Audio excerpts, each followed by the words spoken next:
Now I am really honored to have three community leaders on the call today. Lead-Free New Jersey, a statewide collaborative whose members are working on preventing lead poisoning in New Jersey, is really fortunate to have support from community hub organizations who work directly with communities impacted by lead exposure. Now I'm going to let leaders from our community hubs, Shanikwa with Paterson Alliance, Shereyl Snider with East Trenton Collaborative, and Geovanni Cantizano with P.R.A.C of Southern New Jersey. I'm going to have these leaders introduce themselves and illustrate for us how their work is connected by walking through a skit for us all.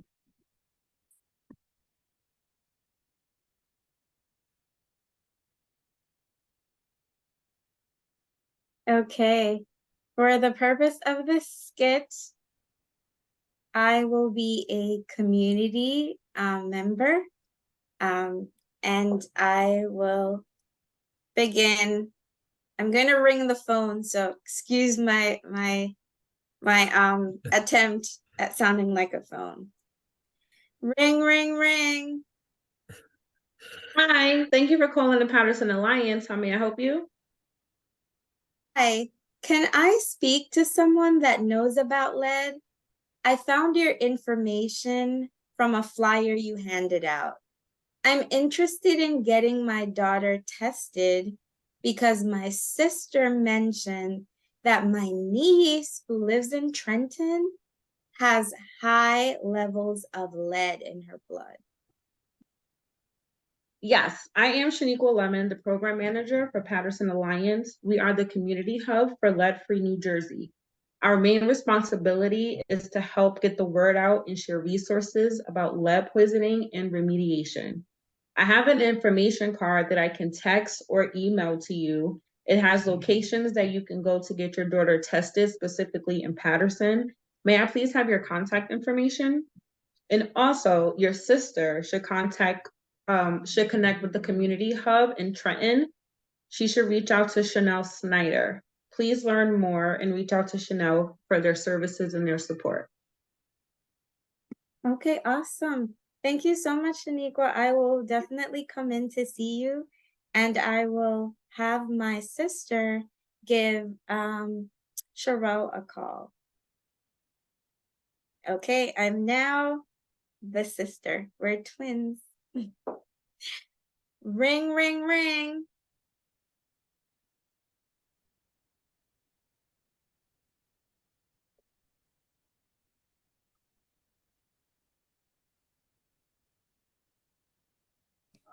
Shereyl, you're muted. I know. Sorry. I'm on hold. Forgive me. They're just finishing up a meeting here. Hello, hello. Sorry, I had to close that door. Hi. Someone who works on lead. Hi, Shereyl speaking, and how can I help you? You just need Hi, some. Shereyl. My sister in that lives in Paterson spoke to someone at the Paterson hub and told me that there's also a Trenton hub. I'm calling to talk to you about my daughter. I took her to the pediatrician. She has elevated blood lead levels. So I'm thinking that it might be in my house. So I want to learn more about the lead, but also how can I find out like where it's coming from? Is it in my house? Can you tell me, can I come to ETC? Do you know anyone that can tell me how I can get my house tested? I am so sorry about what's happening with your home and with your child. But here in Trenton, there are a couple of places that you can go for your home to be inspected for lead. You can go to Isles. Isles will come and they will do a home inspection to check to see if you have any lead. They do free inspections and remediation. You know what? Right now, I'm actually with my colleague who works on lead inspections and remediations in Southern Jersey. Oh, He can tell you a bit about what what to expect during the process. Geovanni? Well, hi. It looks like she caught us right on perfect timing here. My name is Geovanni Cantizano, and I am the director of lead programs for P.R.A.C of Southern New Jersey. I want to thank you for taking the time to kind of get a little bit of information regarding this critical subject. And you know, it's we have received some funding from the Department of Community Affairs in order to address lead hazards and lead concerns in residential homes. You know, one of the things that we do is get that information out to the public, we do that via several avenues. We do presentations out in the community. We do one-on-one where we sit with folks individually. We also conduct presentations. You know, this is a real touchy subject because really it really affects the younger population, right? What I always say that is the future of this country. And I'm glad to report that, you know, there is funding available to address these concerns. And it's really simple processes, right? We get to do all the hard work, and you get to focus on your child or children. We identify folks, whether it be that they are referred by other community organizations, whether they would be self-referred, they might be put their hands on one of those flyers that we put out there, or one of our partners has. We also you know, get to talk to folks and identify folks, again, doing those community presentations and whatnot. So But it's really, if if they do come to my home, what can I expect? Like, do I have to move out? Do I have to, how do well, do I no, know if you know, the very good question. I'm glad you bring it up. You know, there's a few steps, obviously, that we have to go through just to make sure that the property as well as the applicant are eligible to receive services as defined by our funding source. But it's really simple. We get out, we conduct a simple swab test, identify that there is lead in the home, and also information sharing, right? We are going to provide information about, you know, how to best perhaps clean, maintain in the meantime, and as well as secure some information about the applicant and the families. One of the things that we really get into is, as we go out to the homes, is we want to explore where the child, you know, plays. Where are those play areas? Where is the child spending most of his or her time? And we really focus on those areas as we're out there. But the idea is to, there are two different ways in which those lead hazards can be addressed. One, it's called remediation, and another one, it's called an abatement. When we receive referrals, we are able to work on these properties, whether it's a rental property. So it could be the applicant. yes, I'm a renter, so I wasn't sure if I have to go tell my landlord, or okay, so that's great. Yes, and you know, and we have this discussion not only with the renter but also with the landlord. Obviously, is their property, they're going to have to be informed, they're going to have to be involved. So this process doesn't just affect this one family, right? We're talking rental property, so we're talking future families, potentially future families as well. So I'm glad that you are getting involved for the sake of your child as well as the community in Yes. general. But we do the swab test, identify that there is lead in the home, go through the process of qualifying both the property and the applicant, whether that's the renter, homeowner, or the landlord themselves. We will get a professional that will come out and do a risk assessment, lead inspection risk assessment. And we utilize that information to tell us where the lead is, what components are affected, how much of it exists in the property, in the home, and how to address it, how best to address it. Usually the process takes approximately 6 weeks to gather all the information, get all the authorizations that are required. And then we have a pool of contractors that are certified by the state of New Jersey. So these folks are professionals, and this is what they do. Once we identify those contractors, they come out. They can do a couple of walkthroughs that will take place. So we would visit the home multiple times, probably about 4 or 5 times. At that point, then we talk about what are those components that need to be addressed. We maintain communications with the renter as well as the homeowner or the landlord, and ensuring that they understand the process and what are the next steps. Once these are and typically, remediations, as I mentioned earlier, there's 2 ways in which to address it. The remediations are the lesser, if you will, if there is such a thing, the lesser dangerous, right, of the 2. When you have these really high lead levels in properties, and children are testing positive, the Department of Health may at that point get involved. We work closely also with the Department of Health.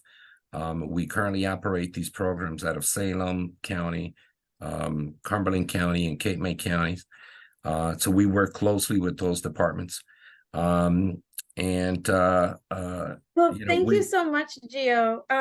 Thank you for explaining just the time. I know you folks are busy working at these hubs. Thank you for explaining just the process. And Shereyl, thank you so much. I will give Isles a call since I live here in Trenton, and I feel very comfortable now that I could just ask the right questions now that I understand a little bit about the process.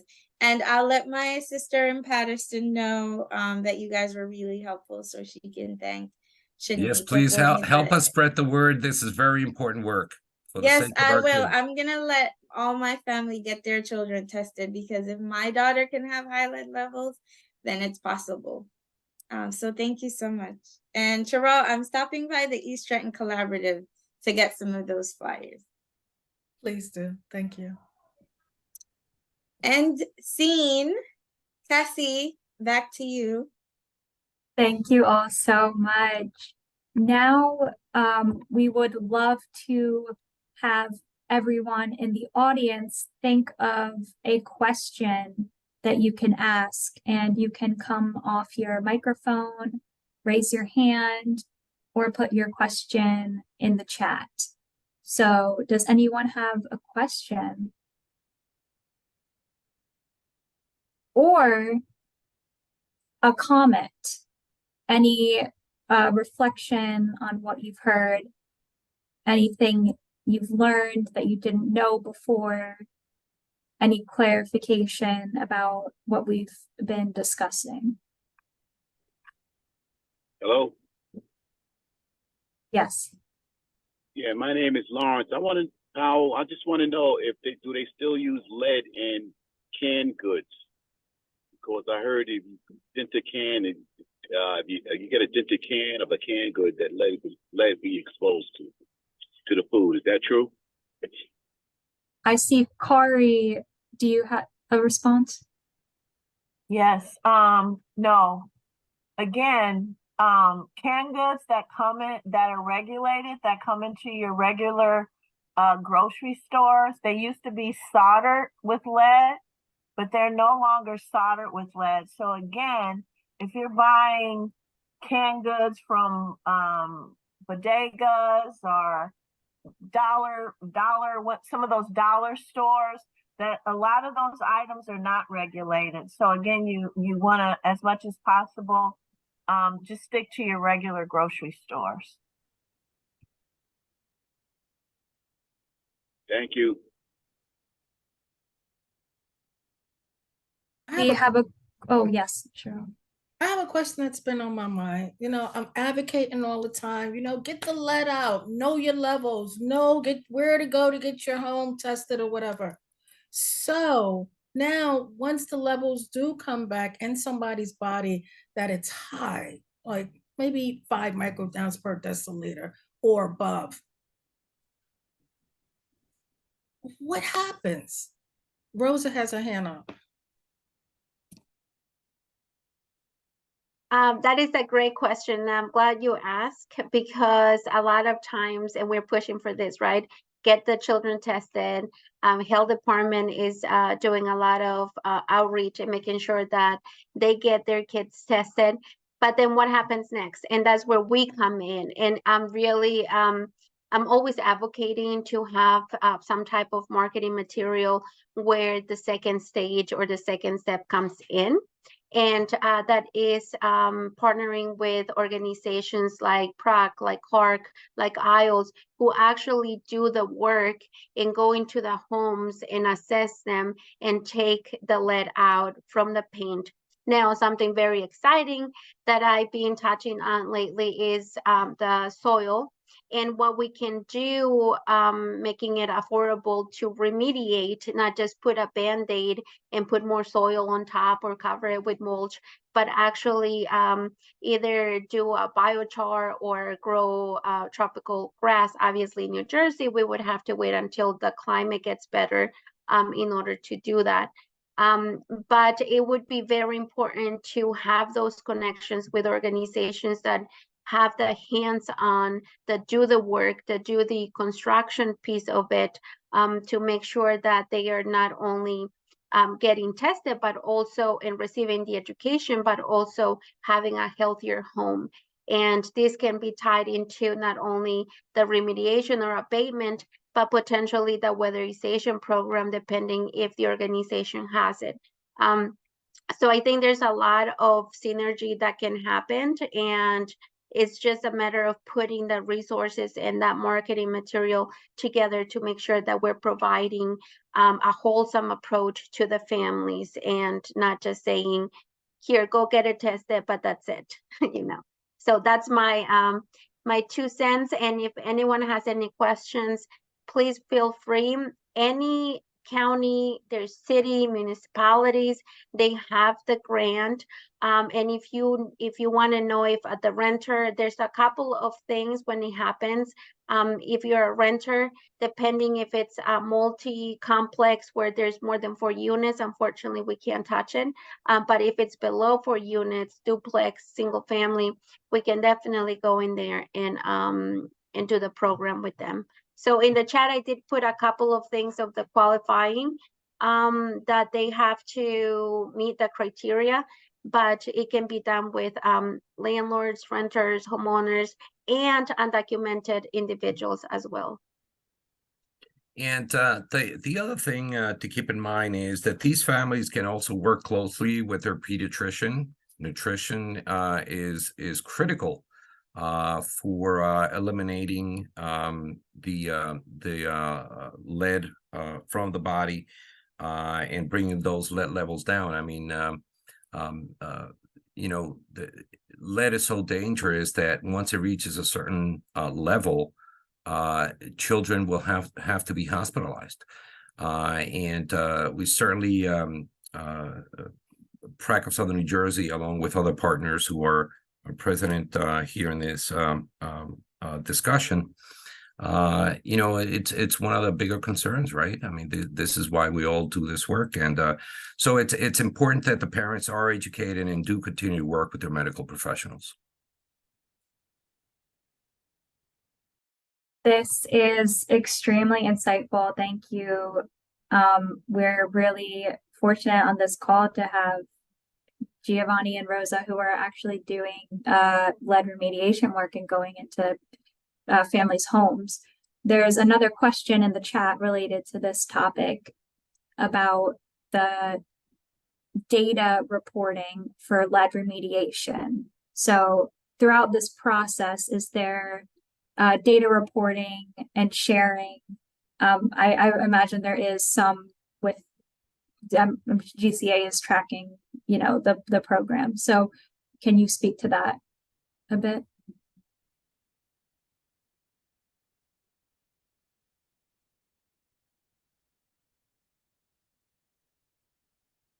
I'm sorry, can you repeat that again? I apologize. No worries. Yeah, I think this question could be answered by Geovanni or Rosa coming from M. So for lead remediation efforts, what does data recording look like for this process? Recording interactions, what, you know, homes that are completed testing. Is there a data sharing partnership?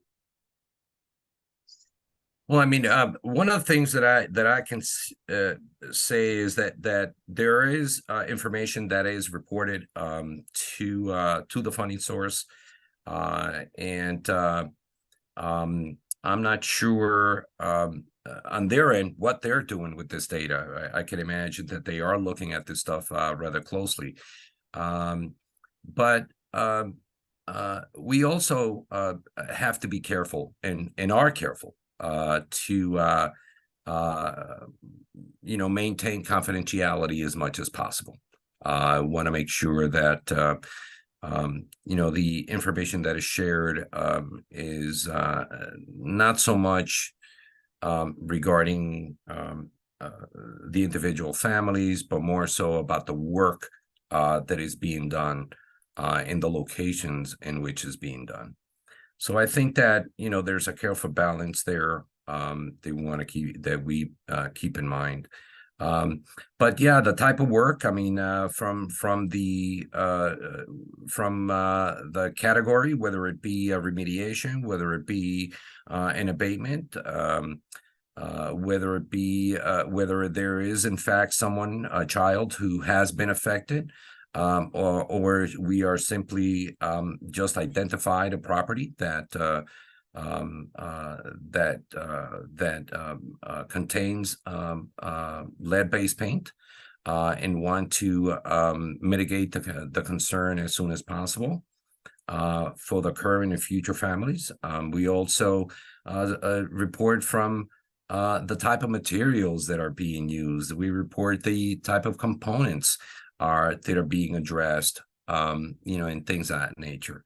But in terms of what the funding source is actually doing, I can't speak of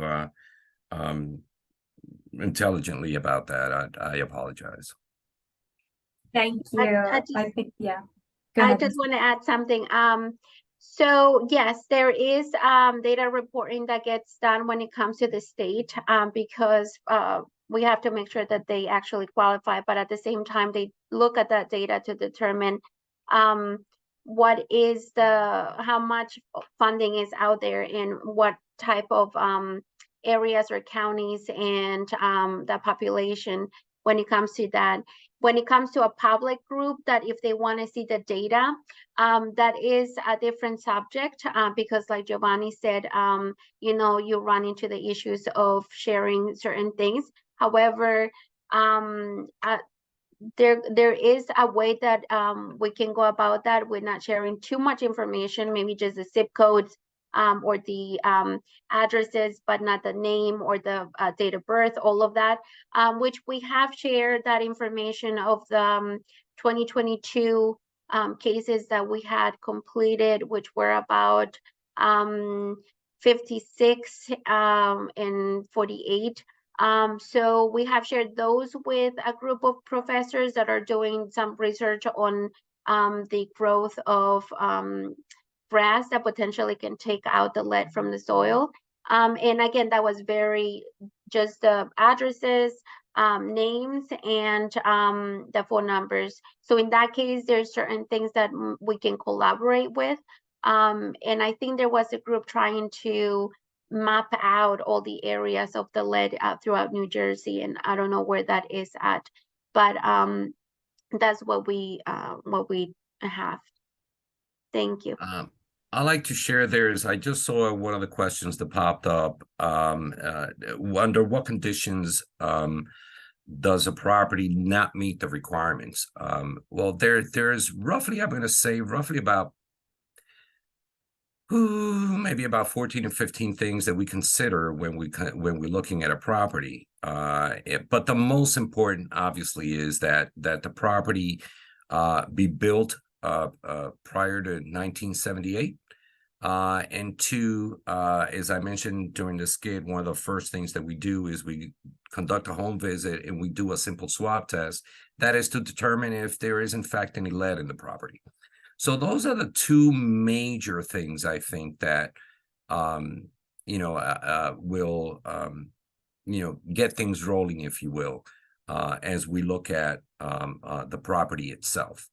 There's some other things, whether there are, any health and safety concerns that need to be addressed first, or if, let's say, I don't know, if the property is structurally sound. These are things that, we kind of take a dive in before determining eligibility for those properties. So hopefully that answers the question. Now, again, the other part of it is that the property may be eligible, but we may find that the applicant, whether it be the tenant, the homeowner, or the landlord themselves,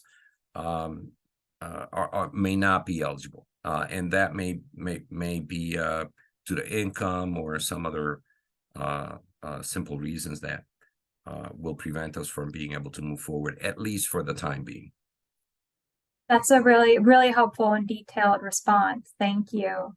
I noticed Yellen Perez, I'm sorry if I pronounced your name wrong. I noticed that you had your camera turned on to make sure you have an opportunity to ask any questions if you had any.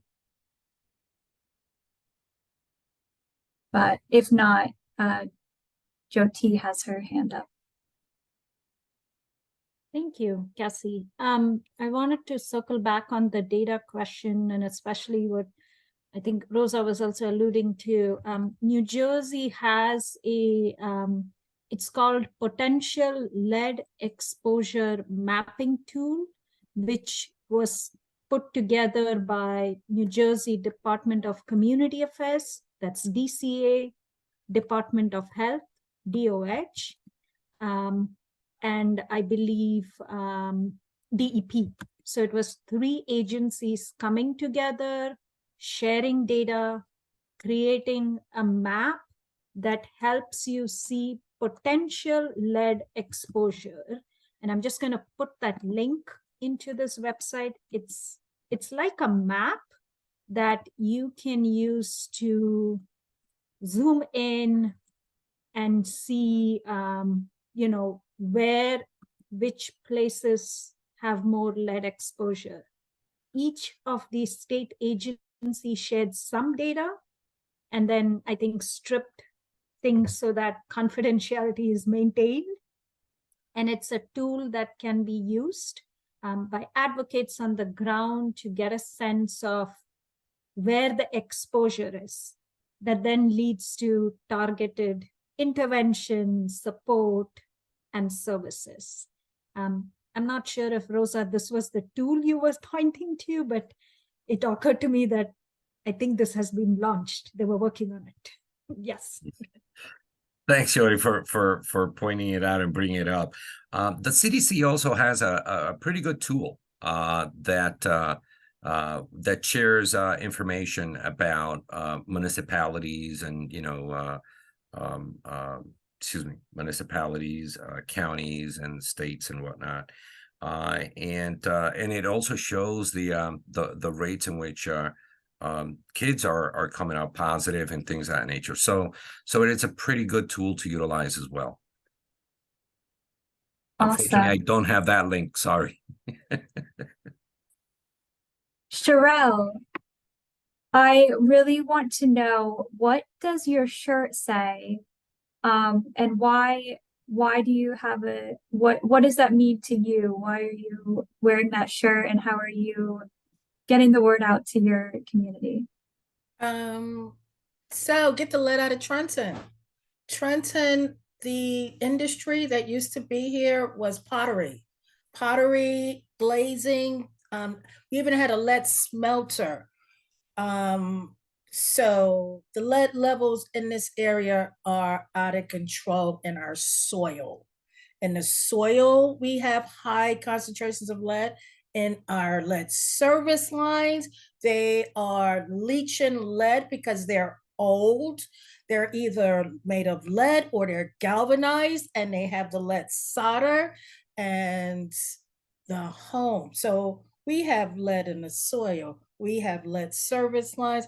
Then we have substandard housing built before 1978 with lead paint still on the walls, and are chipping and peeling, and our children are hyper, out of control. The learning is off. They're not learning, they're not picking up, they're not grasping. And then their behavior is so bad that not even their parents want to deal with them. So we want to get the lead out of Trenton, and we advocate. People don't know that this is still an issue, and we're trying to let them know. Once they're aware of it, then they'll do more to try to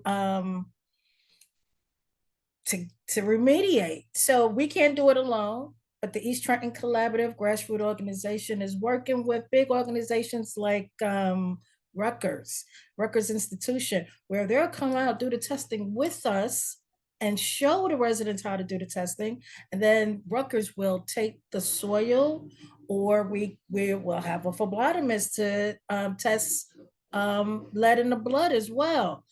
And we also have the XRF gun. So working with Rutgers EOC, Environmental Occupational Health and Science Institute, we're training the residents on the ground. We're educating the residents on the ground, and then Rutgers is helping us do the testing that's needed. So that's what the Trenton Hub is doing.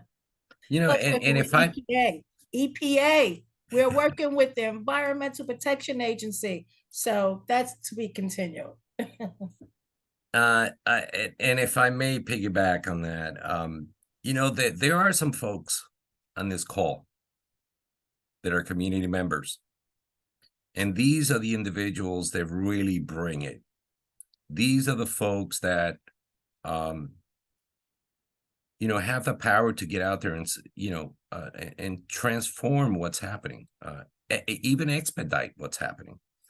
Remember that, you know, I do want to say, without bringing any politics in, that, you know, that legislators are going to listen to community members, and I urge community members to get involved. You know, these are your children. These are your schools. This is your community. And I know that as good as everyone in this panel is, and so many other organizations that are involved, the real power comes from those community members. So again, I urge you to get involved.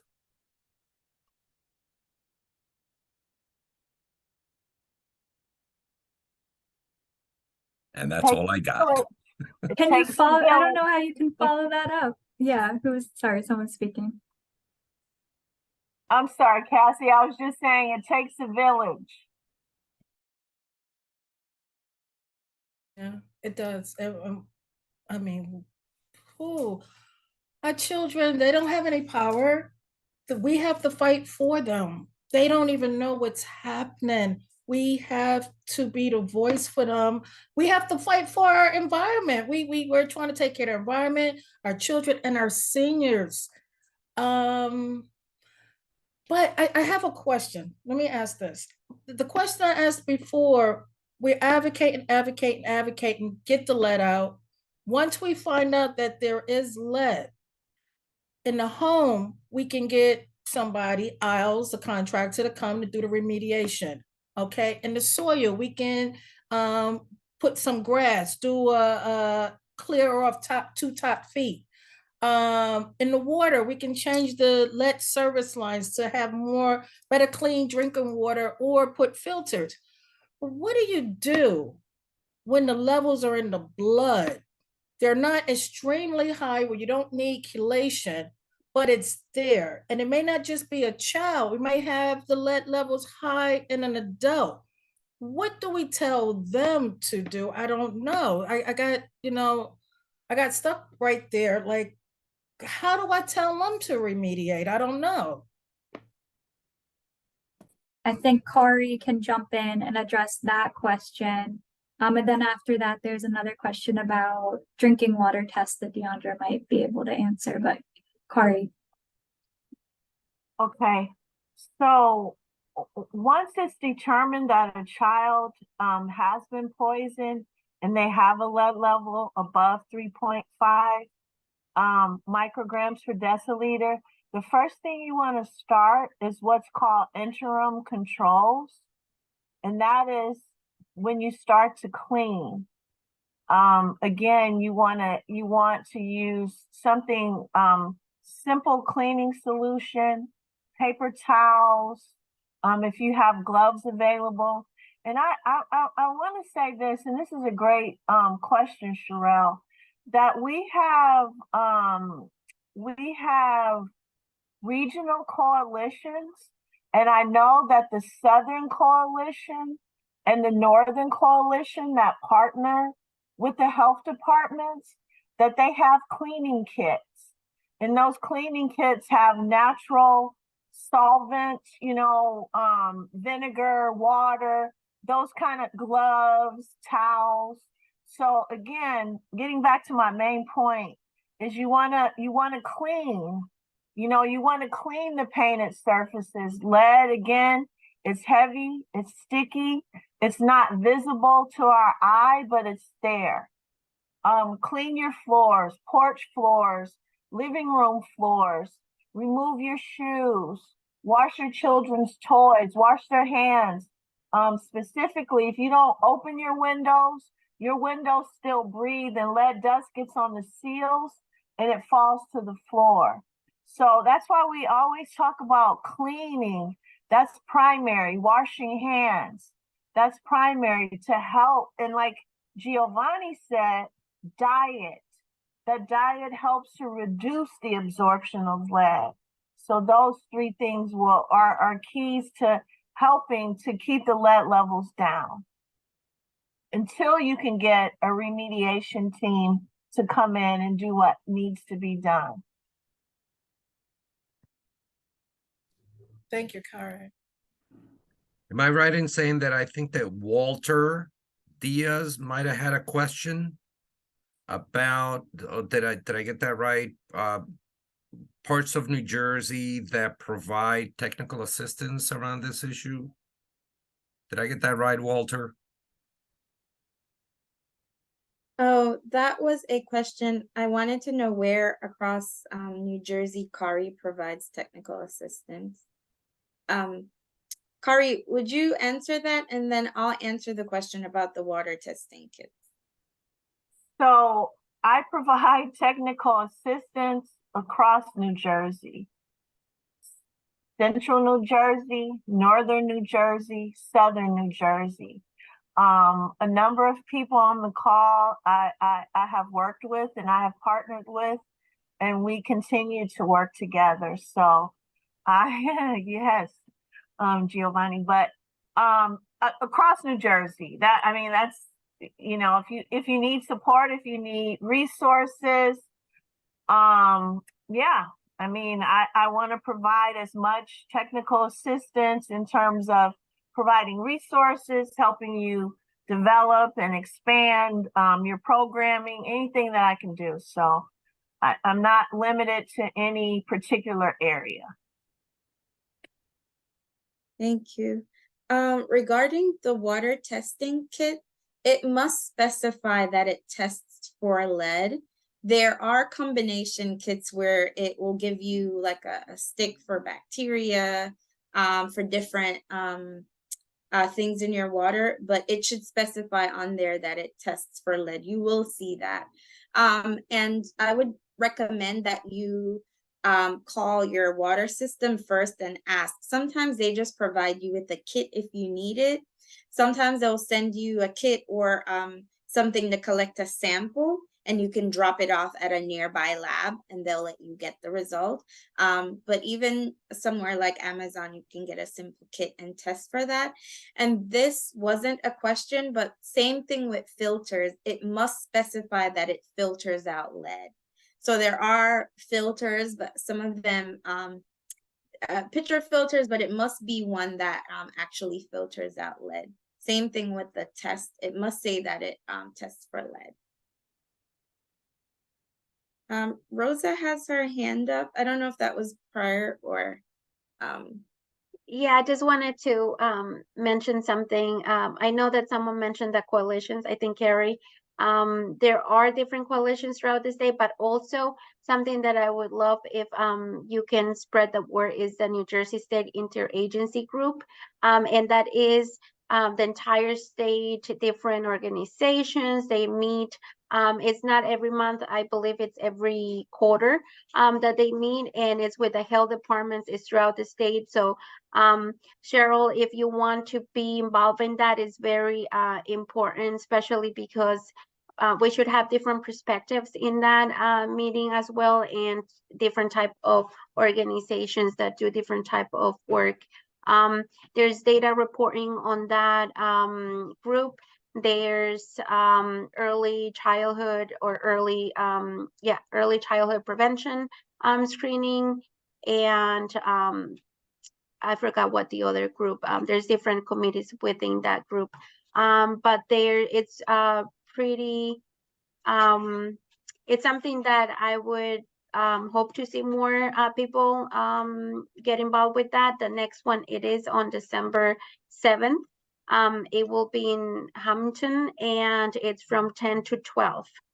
So if you're interested or have more information, please you can shoot me an email, and I'm just going to put it there, and I'm just going to put my email address again. Thank you. Cassie, can you, for some reason, I can't find the prompt to put my information in the chat. I don't see it. Can you put my information in there, please? I don't know. Yes. Yep. Absolutely. I'll put Thank Carly's you. contact. Thank you. Thanks for sharing that information, Rosa. And that's a good segue into wrapping up tonight. We only have about 5 minutes left. We could stay here all night. I'll stay here all night if you want me to and talk about lead, but I imagine some people might want to sleep at some point. Thank you so much to our speakers, to Kari, to Deandra, to Joe T, to Shereyl, to Geovanni, to Shanikwa, and thank you for jumping in here, Rosa, and everyone that asked questions and helped make this conversation really productive. Up here, I have some next steps, important steps to take for your health, for your family, and also ways that you can get involved with joining collaborative efforts through Lead Free New Jersey to work on lead poisoning prevention awareness and